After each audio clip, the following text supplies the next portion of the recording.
Judy was boring. Hello. Then Judy discovered ChumbaCasino.com. It's my little escape. Now Judy's the life of the party. Oh, baby, mama's bringing home the bacon. Whoa, take it easy, Judy. The Chumba life is for everybody. So go to ChumbaCasino.com and play over 100 casino-style games. Join today and play for free for your chance to redeem some serious prizes. ChumbaCasino.com.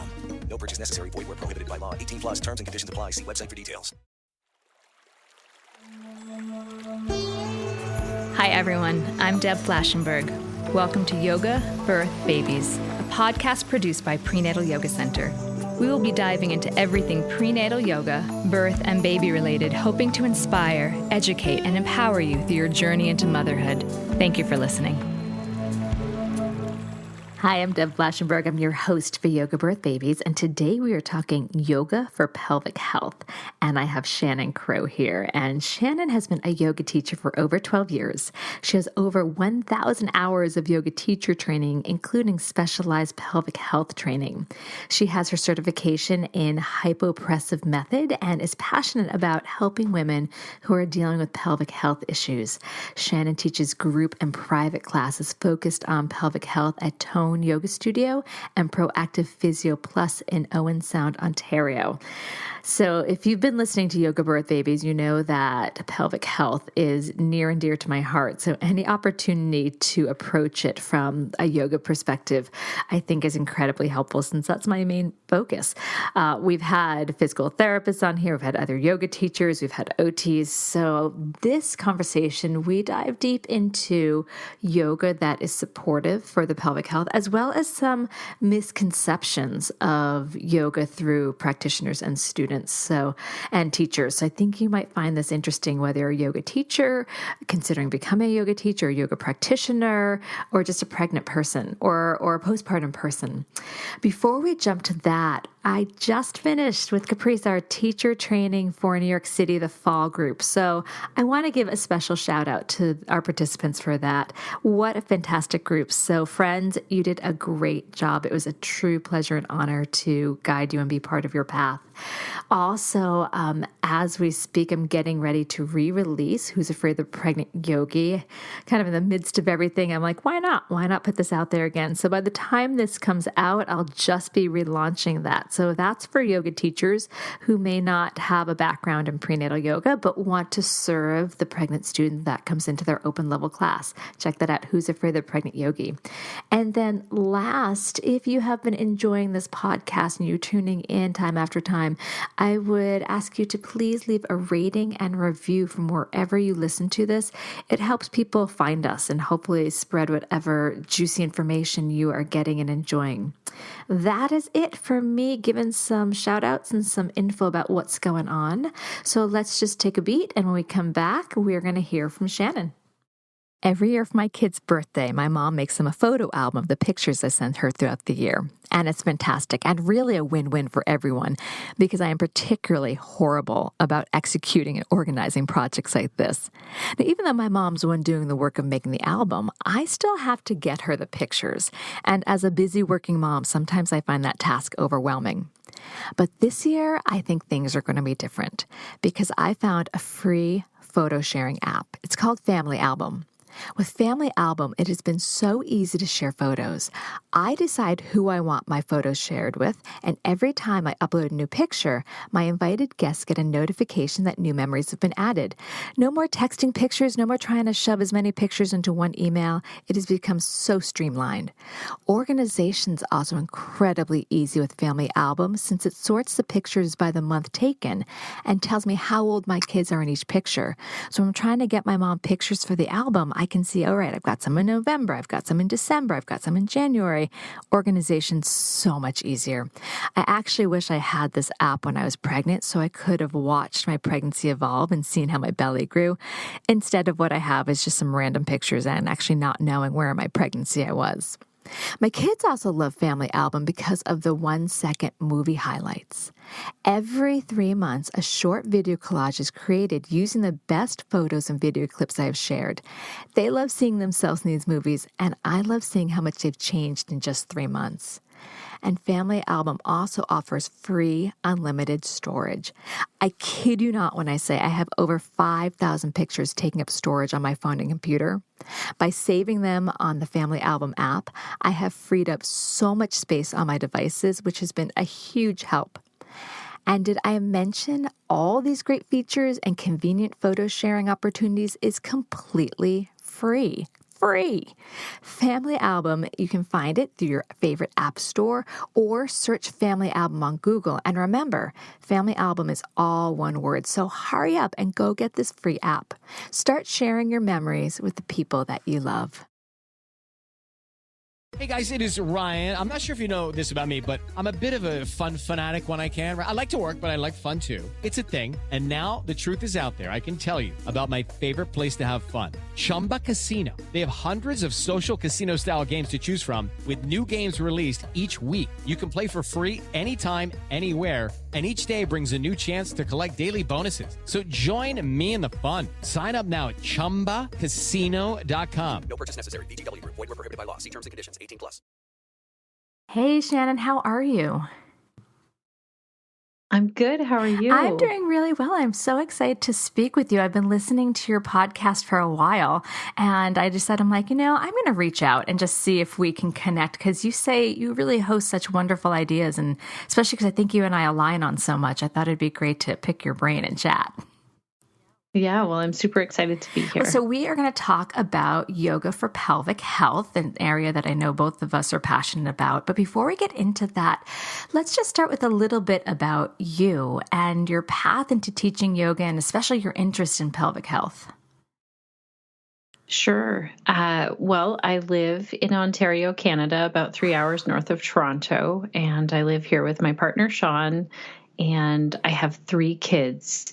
So they're now 21, 16, and 14.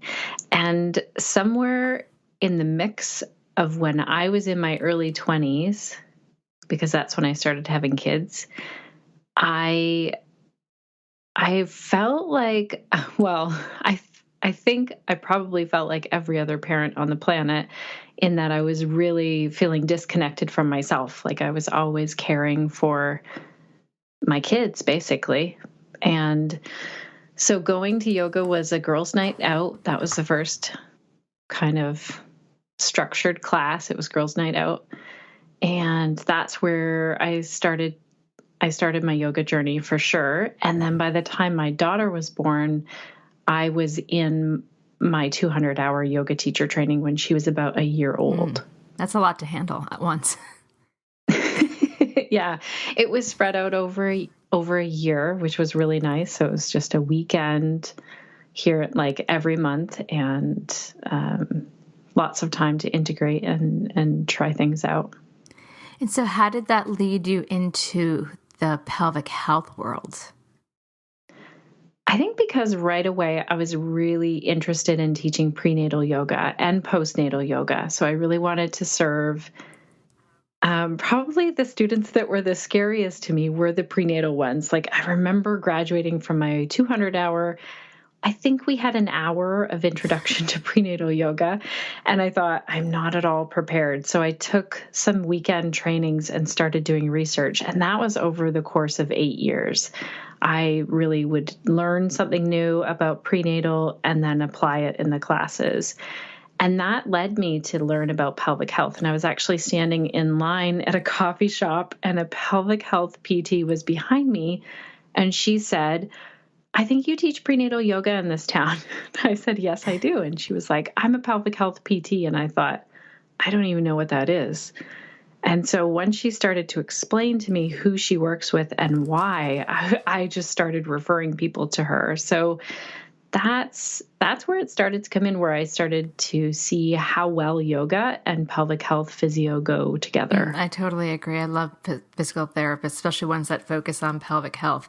So through your own pregnancies, did you run into anything that was problematic with your pelvis or abdomen or anything? Because I know you were doing yoga. Well, were you doing yoga when you were pregnant with your other two? I was doing yoga mostly for my second pregnancy.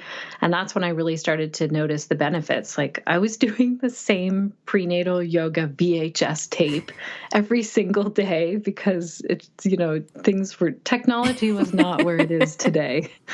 But I was noticing such a difference. Like I was really aware of my body.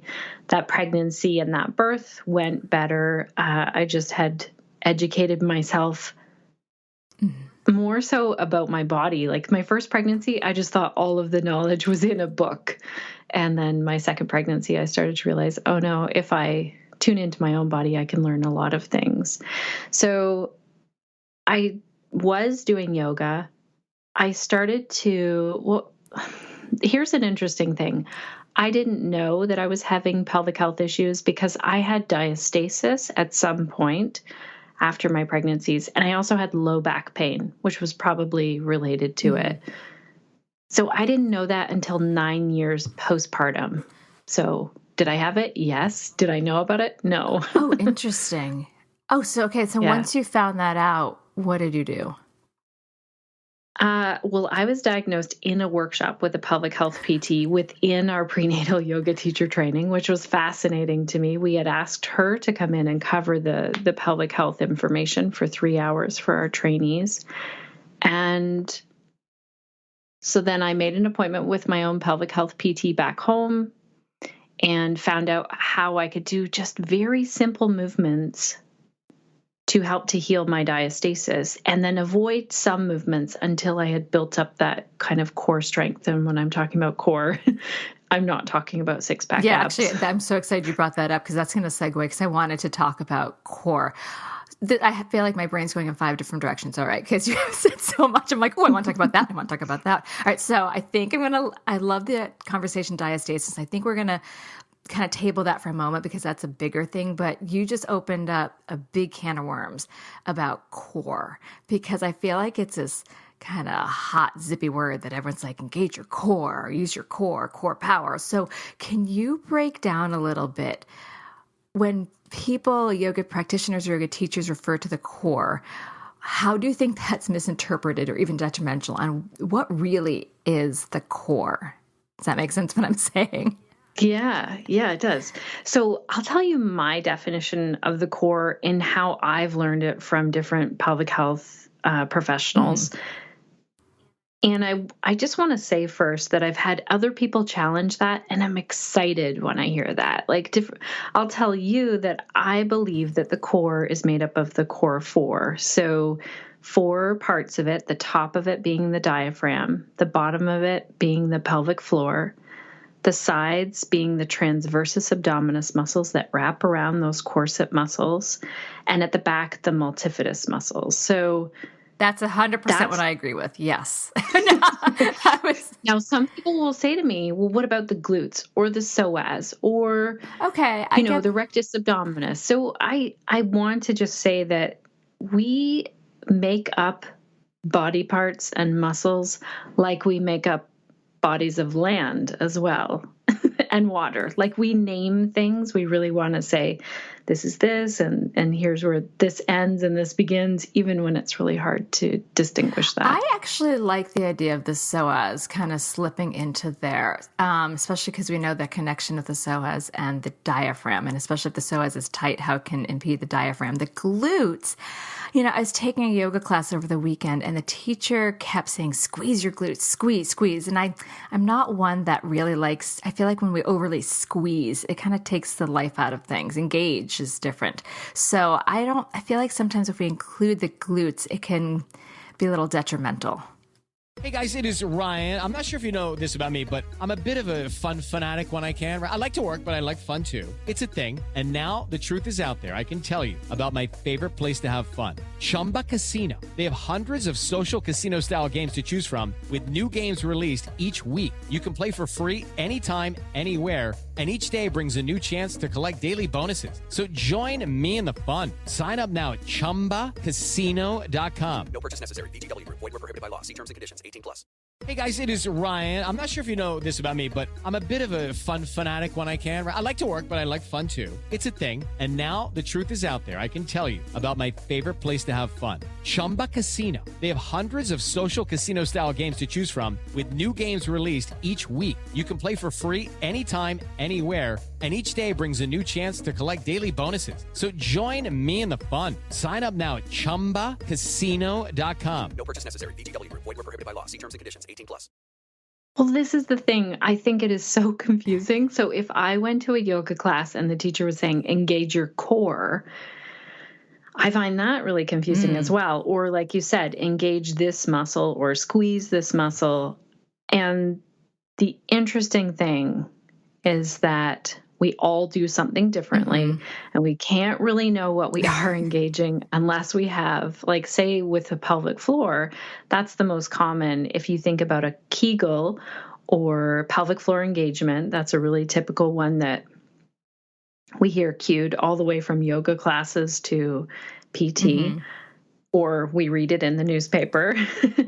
There was a study done where a group of pelvic health PTs was trying to do a Kegel, and over half of them were not doing it correctly. So we need to have someone who can feel those muscles and who's an expert in that field. That would be a pelvic health PT, to know if we are actually engaging those muscles in the right way or if we're doing something else. And also, do we even need to be engaging those muscles? That's super. A huge, because a lot of people need the opposite, need to learn how to lengthen and release. And it's funny you said about people thinking they knew how to do do a Kegel. I remember after my first son, my pelvic floor was a hot mess. So I went to see a pelvic floor PT, and here I was already having, been teaching this for a while, and it was some internal work, and she's like, engage. And I thought to myself, I'm like, I'm going to know how to do this. This is what I do. And she's like, you're only getting the superficial. You're really not getting the deeper. And I was shocked. And I had to be taught really how to do something that I thought I knew. So I guess you're right. Many of us are not quite sure what we're engaging, especially areas that are maybe more foreign. And one thing that we can do if we really wanted to work on the core is to find a rib cage breath. So if we imagine that we're expanding the rib cage like an umbrella opening on the inhale, and then on the exhale, that whole canister of the rib cage is coming in. That right there is a lot of really beneficial core work. So it doesn't mean that we have to be sweating or we have to hate it. The core is working all the time. I totally agree. So when I often hear the engage the core, I hear that along with, and forgive the fact I find this really annoying and misunderstood, pull your navel to your spine, pull your navel to your spine. I feel like that could be detrimental to people's breathing, because if we're always thinking we're engaging, we're just hardening or sucking our stomach in, we're not allowing then the diaphragm to drop and everything gets to chest breathing or breath. What are your thoughts on that? Well, and I think this is a great time to experiment with it. Try that cue of pull the navel in, which is going to be different in different people. They'll do different things. Or this idea of like engage the core if it has to do with more so the abdomen, which is interesting. Just try it for a moment and then try breathing, see how that breath is. And then try. I tried that. I tried, as you were saying.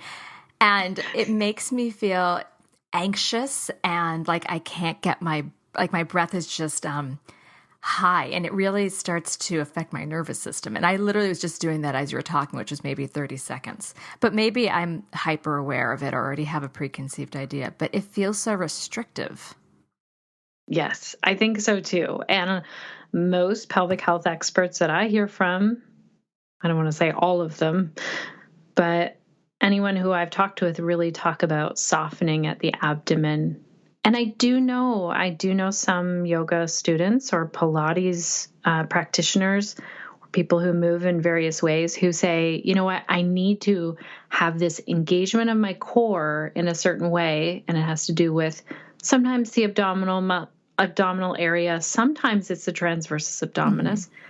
And they feel like they need to. So I don't want to paint everyone with the same brush because I don't think everyone's doing the same thing. But I will tell you that never would I be cueing, pull your navel to your spine. I think it's also super confusing. Your belly button just won't go to your spine. Why do you think that's such a common yoga cue? I teach also a prenatal yoga teacher training, and I always say, like, why are you saying certain cues? Is it because you've heard it from someone else?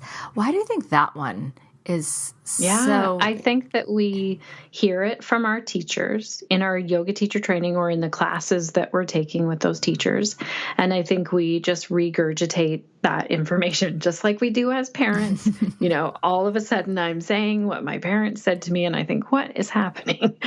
I do think that it becomes like we hear it so there just needs to be that moment of questioning, just like you're doing now.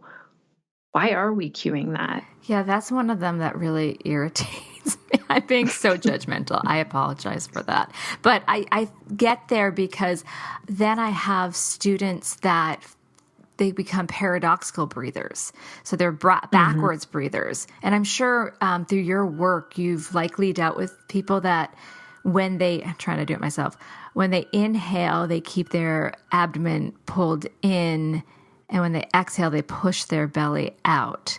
And I'm wondering, I'm trying to do it as we speak, and I'm wondering if some of that is a result of constantly thinking navel to spine. I don't know. What are your thoughts? And how do you then, when you work with people, I'm throwing more at you, how do you encourage someone to the other side of that, to lose that habit? Yeah, that's definitely a question of mine as well. Like, how does this pattern get set up in people? I think if we lose our awareness to our breath, that's probably a huge part of it. So if we're not, like, that's why yoga is so beneficial, is oftentimes we are bringing awareness to the breath. But however that does start to happen, I think the place that I always come back to with someone is that rib cage breath. So even if you tie like a yoga belt or a thin towel or one of those TheraBands around your rib cage, or even if you just hold onto the side of your rib cage, do that now, and not trying to take in the biggest breath possible, because I think that's also something that I see not just in yoga practitioners, but also people who swim. Like, if you tell a swimmer, take a deep breath, get ready, because it's going to take a really long time. But if you just take that inhale and focus a little bit more on the exhale and the rib cage coming back towards itself. Mm-hmm. And it was Julie Wiebe, actually, who introduced me to, if that's not working, if the rib cage isn't really closing in, you can get someone to lean forward a little bit from the ankle joint. So they actually tip forward. And this is especially true for our postnatal people, because there's a way that we kind of set up with the rib cage to stay balanced through pregnancy. It's quite fascinating if you ever hear Julie talk about it. And so if we tip forward a little bit in that, we might even get into more movement of the rib cage. I think the other thing to do is to notice if this rib cage isn't finding movement with our breath, how can we introduce thoracic mobility? So that mobility that's up at the place of our rib cage. Oftentimes in yoga, we really focus on the twist, and it lands more so in the lumbar or the low back. And that area of the body doesn't really need more mobility. It's the thoracic that gets missed. Like, even if you think about cat-cow, and if you just tried to do cat-cow up in the thoracic, it's much harder. Mm-hmm. Yeah, since I teach mainly prenatal and we don't twist in the lumbar, I really appreciate the thoracic twist, because it really opens up muscles that tend to get contracted and tight, especially in the pregnant body and postpartum body. For sure. So as we're talking about the whole navel to spine thing, first of all, putting my hands on my rib cage and breathing was very relaxing. It really helped shift into a nice parasympathetic nervous system. So since we're talking about yoga for pelvic health, let's talk about Mula Bandha and Uddiyana Bandha. From your teaching experience and then also your one-on-one experience. How do you teach Mula Bandha and Uddiyana Bandha so it's not just a contract and hold? Here's the interesting thing. I do think in my own practice and throughout the yoga teacher training that I did, that I really gained a lot of awareness in using Mula Bandha and Uddiyana Bandha. Translating that into a group class was never felt effective or helpful. I didn't know what everyone was doing. I don't cue Mula Bandha because I think it's a lot like a Kegel, and I'm actually not sure what people are doing if I do cue it. So I don't cue this in a group class because there's just this large population. You don't know what anyone's dealing with. Also, I don't know the exact numbers, but I would say just in who I work with, I see more people holding a lot of tension in their pelvic floor. So if you think about your shoulders holding tension, and if your shoulders were holding a lot of tension, I just relaxed mine as I was noticing, this really, it would seem so counterintuitive if I then said to you, okay, now squeeze your shoulder muscles more. You just wouldn't want to do that if you're already holding tension. I agree. And so this Mula Bandha cue or this Kegel or engage the core cue, whatever it is that might engage pelvic floor, could be the opposite of what someone needs in a group class. Now, if someone came to me and they said, my pelvic health PT has told me that I need to engage the muscles of my pelvic floor, they've helped me define where that is, what that is, and I'm struggling, I might offer them some cues that I know of that might help them with their homework, but I'm always going to get them to check back in with that pelvic health PT. Now, Uddiyana Bandha is interesting because since studying the hypopressive method with Trista Zinn, she's our trainer here in Canada, I think there's a real place for the Uddiyana Bandha when we're working one-on-one, and say if it's someone who's dealing with a pelvic organ prolapse or incontinence. To lift the pressure up, to kind of draw the organs up. Yeah, so it actually works as a vacuum. So I was pretty excited when I learned the hypopressive method and then thought, this is Uddiyana Bandha. Like, yogis knew something when they did this action in the body. Whether that was what they were trying to do, I'm not sure. But it is interesting in different ways that we can engage. And yeah, so I'd love to hear your thoughts. Yeah, I worked with Leslie Howard, so I'm sure you probably know of.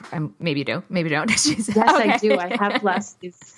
I have her book. I did my pelvic floor teacher training with her, and her estimate was that, and this was yoga practitioners, about 40% of yoga practitioners are actually hypertonic. So totally in line with what you're saying is that, if most of us already have tightness in the body, and now we're just exacerbated by, engaging more and more. So from her studies and her working with people, not majority, but almost majority of yoga practitioners need to learn to relax and lengthen and find some release instead of continuously engage. So that was that. And so I really do subscribe to that and it's funny, in my trajectory of teaching prenatal, starting off a while ago to now, in the beginning, I really did think, I'm like, oh, pelvic floor. In fact, I use the word Kegel. Now we talk more about pelvic floor balancing, about figuring out, do you need tone or release? And a lot of people, maybe it's New York City, maybe that has something to do with it. We're a little type A, but the majority of students have realized, through exploration of their own body, they don't need that much more tone. They actually need to learn to release. Right. And in Uddiyana Bandha, I don't do that in prenatal, but I do. No. Because it'd be a little inappropriate. But for postnatal, I agree that learning how to connect to those deeper abdominals and learn how to draw up instead of push down. Because some people mistake, from my experience, when they're trying to tone, they're actually pushing down. Yeah, so there can be that real bearing down. One way to even play around with Uddiyana Bandha, but not really use the breath to do it. So one way just to notice that movement of the pelvic floor, I guess is what you're doing, is to come up into a supported bridge. Yes. So maybe up on a That's how we do bolster it. or block. Yeah. Oh, yeah. It's taking the gravity So away. good. It's going anti-gravity, so your weight of the pelvic organs are not. Oh, we are so aligned. I love this. Could you keep teaching it, doing it in Canada? I'll get to New York, and we're going to have happy pelvic floors all around. It's so true. You wouldn't believe the number of people who I see who have been told maybe by someone after they had their babies, Kegel. So for the last 20 years, they've been doing their Kegels. And then they're starting to experience urinary incontinence, and they'll go see their pelvic health PT, and they will tell them, you need to really work on that lengthening and releasing that tension of the pelvic floor. So I want you to go see Shannon and do some yoga. So the key here is that any yoga, like yin, restorative, anything that's not the more so power, like let's get sweaty and warm, but that getting into the parasympathetic, anyone can benefit from that yoga, and it could benefit then their pelvic health. So can you paint a few big strokes of what type of asana or intention do you focus on for promoting pelvic health? So I know you do a lot of one-on-one. How many, I don't know if you do a ton of group classes, but if your focus was pelvic health and thinking the majority of people may need lengthening, do you have any kind of go-to asanas that you tend to bring in? Well, the great thing is that we can affect both that pelvic floor that is holding a lot of tension, but also the pelvic floor that's a little bit weaker and needing more tone in a yoga class. So we know that muscles work very effectively when they can, release that tension. Mm-hmm. So if I were to paint a really broad brush stroke, if I had a group class of people, which I rarely teach group anymore, I mostly teach workshops and then mainly one-on-one, then I would focus more so on the restorative and definitely teaching people how to build that strength in various muscles, not just the pelvic floor. Like looking at the pelvic floor doesn't act by itself. Mm-hmm. It acts with this whole core canister, those core 4 muscles. So, when we lean over to pick up a pen that's dropped on the floor, our diaphragm is really working. It has this anticipatory action, and it's trying to make it so that we don't fall over.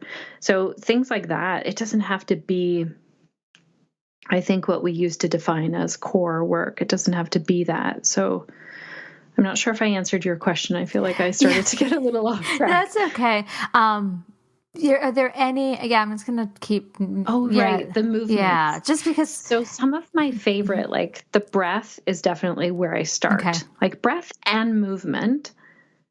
And I don't want people to be afraid of movement. Basically, if you are thinking of any body, you sort of look for 4 key things. When they go to do a movement, and maybe it requires a little bit more strength, are they able to breathe continuously through it? So especially prenatal, but also any other body, can they breathe continuously, or do you see them kind of gripping, holding their breath? Because if they are, it's time to back off and find something else. So let's just take plank, for example. Lots of people will muscle their way into plank and then just be like shaking, but also really holding their breath. So we'd check, are they breathing, and is it continuous? And then secondly, is there any doming at the linea alba? So that's where we really start to look into even that diastasis, but the pressure of holding that pose has to go somewhere. So it might come out towards the linea alba. And I would say definitely postnatally, I'd look for that. Mm-hmm. It might also reverse dome and kind of go inward. So those are the first 2 things to look for. The third is there that bearing down? So the only time that we would bear down is when we're giving birth. But we don't want to be bearing down other times. We might be bearing down when we're going to the bathroom, but we shouldn't need to. So is there that bearing down pressure? And it takes a lot of awareness to know. And you talked about it with the breath, that you started seeing like some people are bearing down instead of doing something like Uddiyana Bandha or maybe Mula Bandha. And then the 4th thing is, do you like this pose? Like if you don't love it, there's just so many other ways to strengthen the whole body. So I just wouldn't, if you love plank, then figure out a way to have continuous breath, no doming, no bearing down, and back that pose up or change the angle of the pose, basically. Yes, I like everything you said. In fact, I want to go deeper into a discussion of the linea alba. So recently, maybe it's like 2 years ago, a year ago, I've been focusing more on diastasis, not about the gap, but more about the integrity of the linea alba. And I feel like there's been a shift in how a lot of PTs are talking about diastasis. Can you go deeper into that? Because I find this topic fascinating. Sure thing. I do too. And I feel like it's really close to me because when I was diagnosed with it 9 years after my daughter was born, it was about the gap, or it seemed to be in the people that I was learning from. So, and I was learning for my own body. It was really about, can we close this gap? And it was, how many fingers is this gap? So really watch for that. If you're reading up on it, that information is still all over the place. There was a Delphi study done here in Canada. We had 22 experts, and this was led by Dr. Sinead Dufour was one of them. I feel like maybe she led it with someone else. I can definitely get you a link to that if you want to learn more. Yes. And it was really where they broke it down and said it's not about the gap. It's really about that integrity of the tissue there and how does it carry load? Is it working effectively? Because sometimes it can be even when there is a gap there. So it changed a lot of my views about diastasis for sure. So when you're working with people, how are you cueing them with so is it more on the exhale, the TA, and the pelvic floor? I think of it as like the core and floor meat. That's how I try to think about like creating that stability. When you're checking them, you're checking the integrity from the xiphoid process down to the pubis. And then how do you keep working with them? Just TA pelvic floor? What's your way of helping assess and move forward?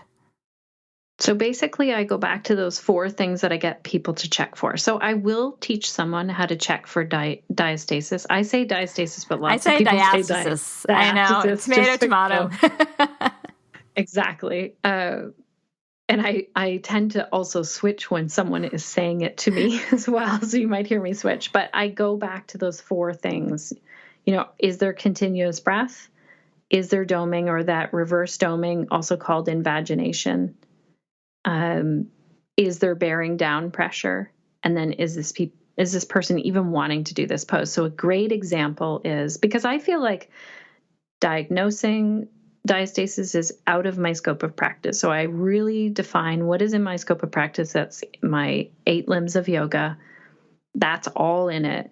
But I do think there's a big piece to educating people. Say if there's someone comes in and they're postnatal.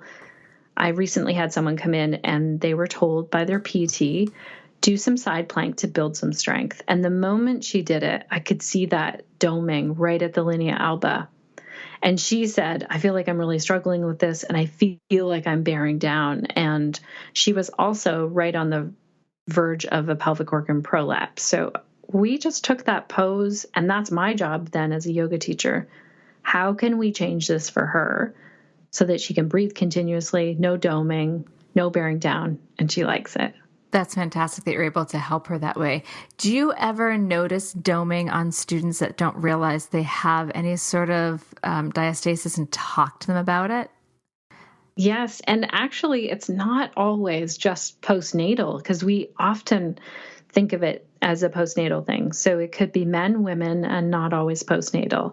And so if I saw that, it's not like I would go over and point that out in a group class. I would get everyone to check for it. I'd teach them how to feel for it and feel how that tissue is responding.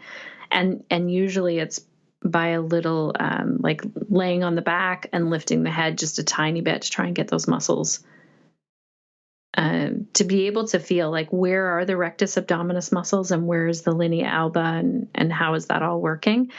I want to tell you in this, when I took the hypopressive training with Trista Zinn, we went around and we were supposed to check everyone for diastasis. And I thought, now I'm really confused. Like, I checked about 20 people and I thought you really would need hundreds to know what you're doing. Plus, it's not in my, like, this was part of a training. I would not do that as a yoga teacher.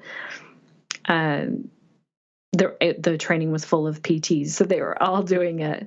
And I think that we just have to be very careful with what we tell people about their bodies.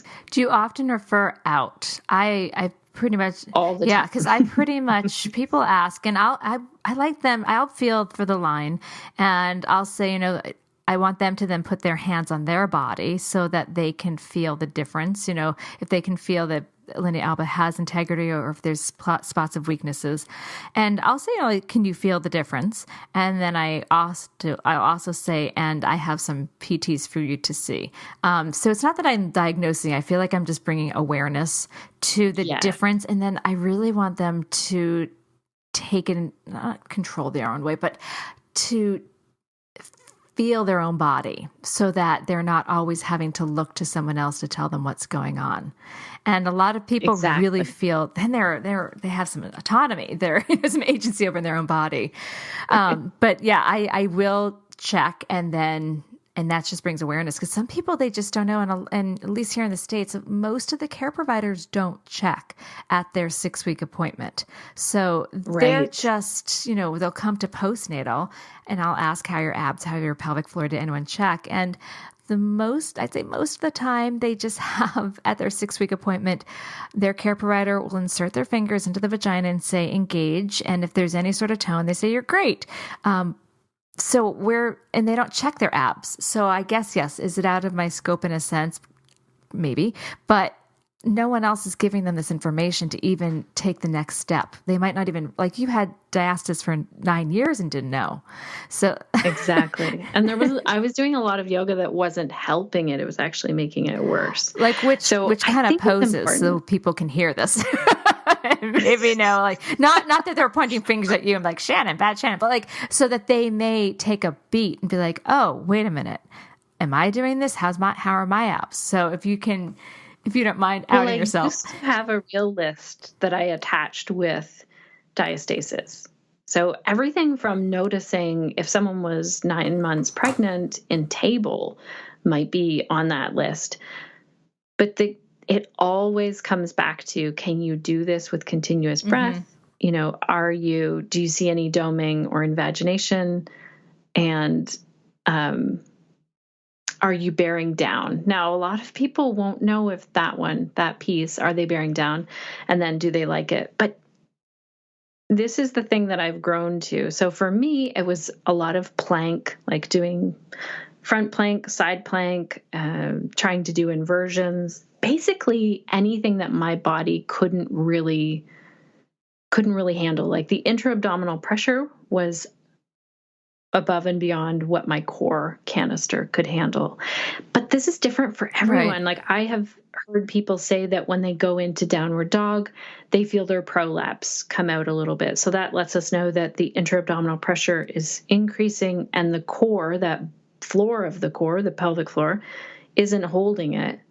But I've also worked with people who say that downward dog is what really makes it feel like it goes back in and it reduces that pressure. So I can't label any poses as now. There are some that definitely are on the list, like when we go to do boat, crunch, plank, but these are all the ones that require a lot of core. So can you also, what I realize I neglected to ask, because we keep throwing this word doming. So for those that may not know what that means, so they can look for it in their own body, what would that look like?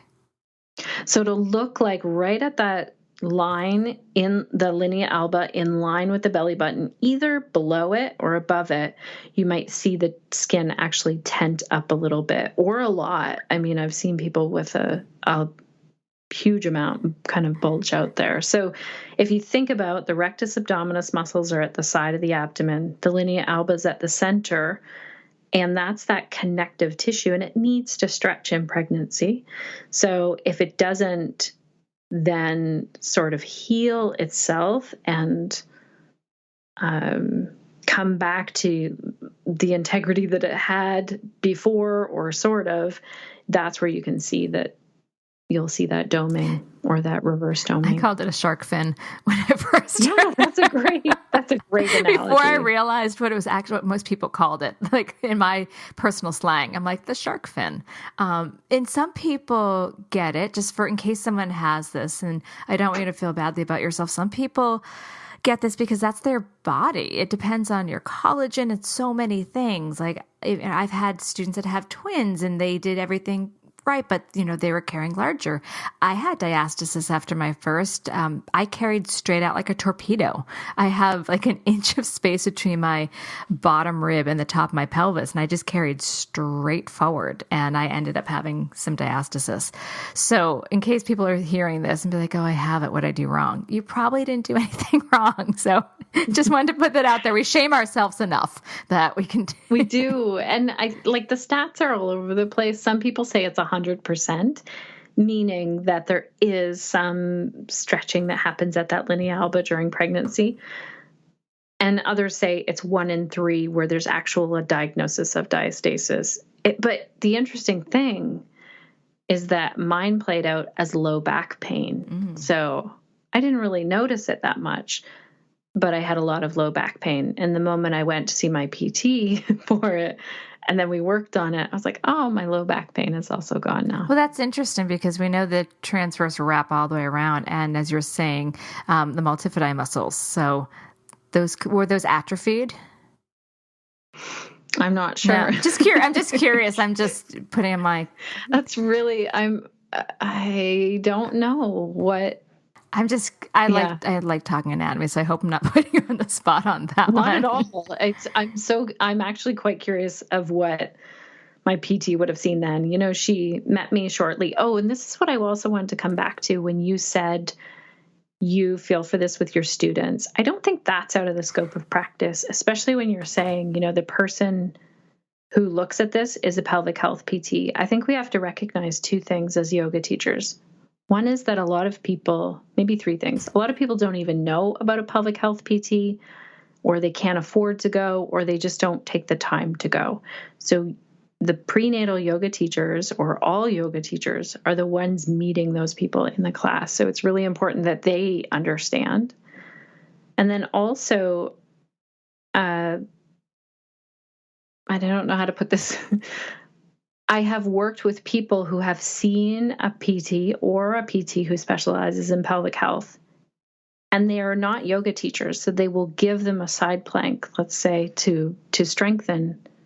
They don't know how to modify that side plank to the point where it's not aggravating the diastasis or a pelvic organ prolapse or some. So that's really up to yoga teachers. That's why I'm very passionate about yoga for pelvic health.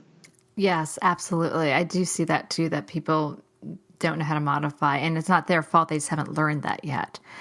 Exactly. So I didn't want to, again, go back to the shaming, but I look back at, again, my path from where I started to now. I look back at some of the things I taught because that's what I was taught. And then I was taught something else or just informed differently. And I shake my head. I'm like, ooh, maybe not the best choice. But, a lot of it's just our path of how we continuously layer our education. Oh, yeah.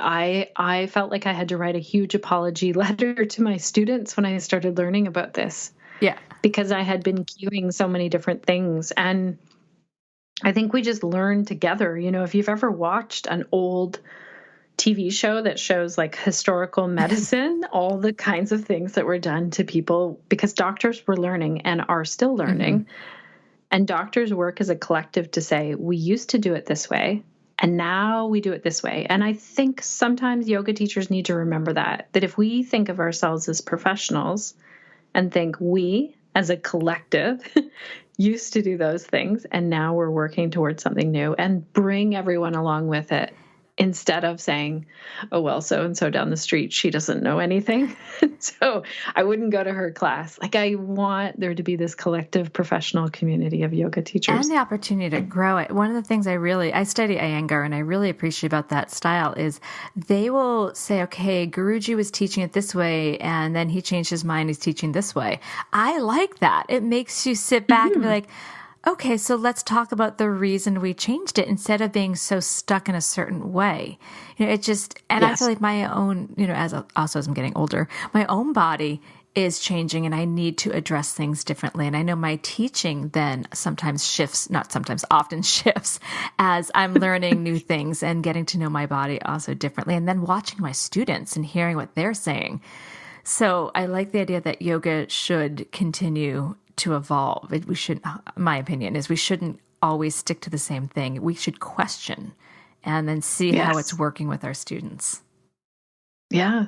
Yeah, for sure. All right, we're going to take a super quick break. And when we come back, I'm going to ask you for one tip or piece of advice you'd either like to offer new or expecting parents or yoga teachers, since we've been kind of crossing both lines here. All right, I'll take a quick break. We'll be right back.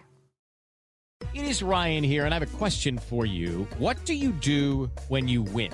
Like, are you a fist pumper, a woohooer, a hand clapper, a high fiver? I kind of like the high five, but if you want to hone in on those winning moves, check out Chumba Casino. At ChumbaCasino.com, choose from hundreds of social casino-style games for your chance to redeem serious cash prizes. There are new game releases weekly, plus free daily bonuses, so don't wait. Start having the most fun ever at ChumbaCasino.com. No purchase necessary. VGW Group. Void where prohibited by law. See terms and conditions. 18+. And we're back. So what tip or piece of advice would you like to offer? To new parents? New parents, expectant parents, yoga teachers, whatever you like.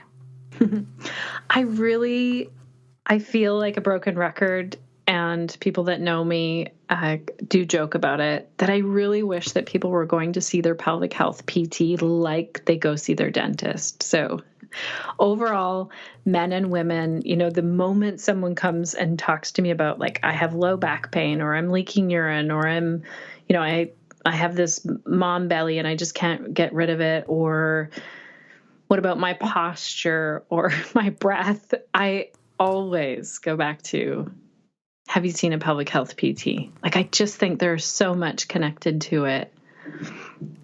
So I love that. I put pelvic floor physical therapists on like a pedestal. I'll admit it. Like, I just met a new student who's a pelvic floor PT. And I was like, I bow down to you. You have so much knowledge. Yeah. And everything really from, if you think of, the neck down, or honestly, the entire body, because it's all connected, we can learn a lot about our body. So for example, I felt like my one hip was really holding a lot of tension all the time. So I was trying to do pigeon and, all kinds of different poses, hip opener poses. And when I went to see my pelvic health PT, she internally palpated the muscle. And I felt like then I was like, that's where I'm holding the tension. But I couldn't. It's very hard when you can't recognize that. So that was an internal exam, and not all pelvic health PTs do that either. It's really, you build up to that as a comfort level with yourself, and you decide if that's what you want as part of your exam.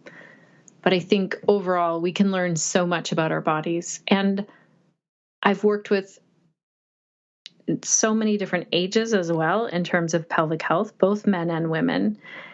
And the sad thing to me is when I work with someone who has been told you should not touch yourself in your pelvic area anywhere. Because how crazy is that? We would never say that about our knee or,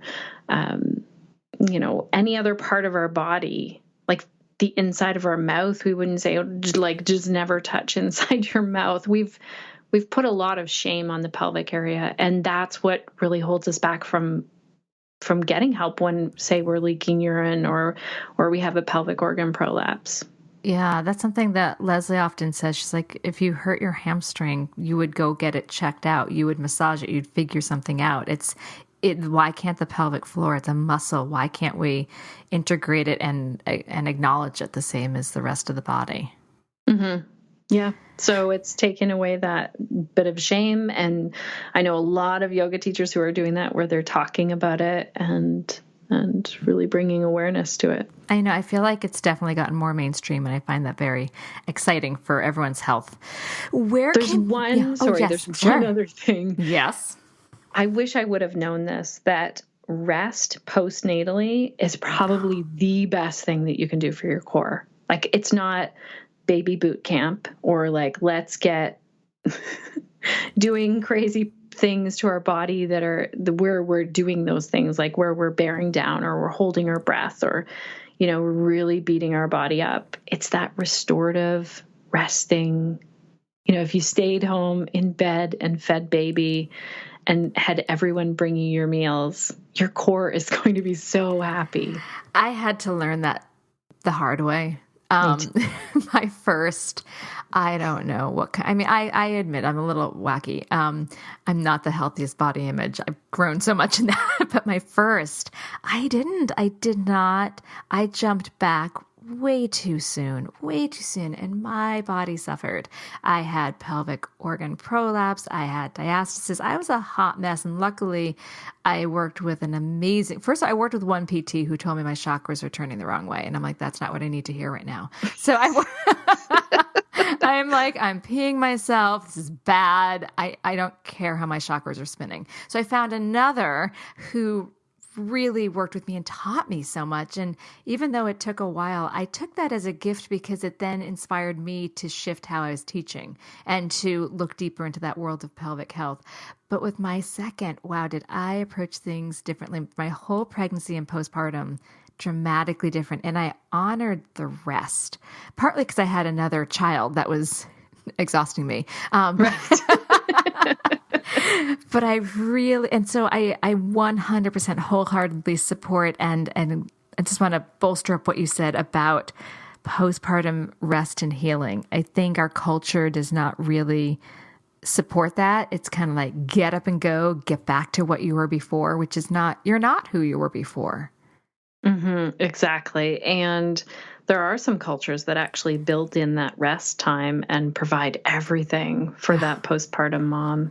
And I think it's a beautiful thing if you can build it for yourself or find friends and family to help you do that and help others who are in that postpartum time. I'm about to go and fly and hang out with a friend who's having her baby. I'm going to go for a couple of weeks when her husband goes back to work. And I just think that's my way of giving back. Like, that was a hard time for me with each one of my kids for a different reason, mostly exhaustion. Yeah. Oh, that is such a great gift you're giving. Where can people find your work? Probably anything pelvic health related. You'd want to go to pelvichealthprofessionals.com and look under our resources. Every article that I can get my hands on, every podcast that I've done or like had a guest for, or I've been on, I try and put it in that resource page. And our membership opens. I'm not sure when this podcast goes out, but we have a membership that opens for professionals. So yoga teachers, massage therapists, PTs, anyone can join. At the end of this year, it'll open again. That is wonderful. And can we talk about your wonderful Facebook group that you have for yoga teachers? For sure. So if you're a yoga teacher, go to theconnectedyogateacher.com. We have a Facebook group that you can join. There's over 7,000 global yoga teachers. It's a super supportive group. And also there are hundreds of podcasts now. We put out a weekly podcast for yoga teachers to really support them. Yeah, I listen to the podcast a lot, and I'm more of a watcher than a sayer on the Facebook group, but I enjoy the conversations, and it's extremely supportive, which is different than some others I've seen where they can get a little catty. I would say the Connected Yoga Teacher group, really, people are there to have your back and to offer advice and support and insight. It's a great group. Yeah, that's sort of the group rule. Can you say something? And is it going to be helpful? Ask a great question or say something supportive or helpful. But those are kind of that's the main focus. We don't want anyone to feel like we're not professionals. That's the thing. It's a professional community of yoga teachers. It is. Well, thank you so much for all you do and your time and all your insight and wisdom. I really appreciate it. It's been great chatting with you. Thank you so much. You're welcome. Take care. This has been an episode of Yoga Birth Babies, produced by Prenatal Yoga Center. You can catch us on Facebook, Twitter, Instagram, and Periscope. I'm Deb Flaschenberg. Thanks for listening.